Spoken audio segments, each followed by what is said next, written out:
You've been learning English for months, maybe years, but some mistakes just keep coming back. Today we'll fix that, slowly, clearly, together. Let's talk about the most common errors and how to stop making them. Let's start with vowels. Ship versus sheep, or the silent letters in Wednesday or honest. You don't need a perfect accent, but you do. He go to school every day. He goes to school every day. It's a small letter, but a big difference. Let's fix the most common grammar slips without fear.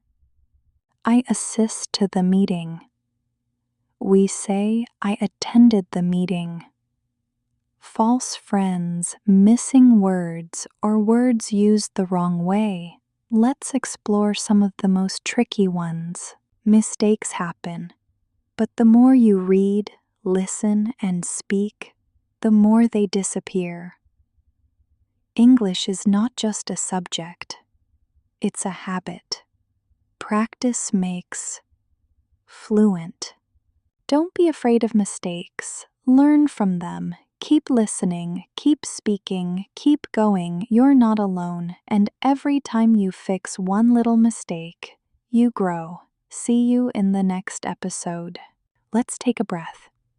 Today, we uncovered the little things that hold us back: pronunciation slips, grammar traps, lost vocabulary.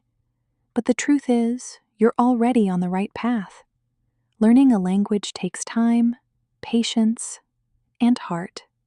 So keep showing up, keep practicing. You're doing better than you think.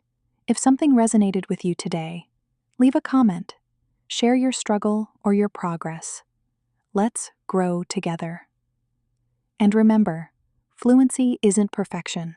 It's the confidence to speak, even when your voice shakes. You've got this.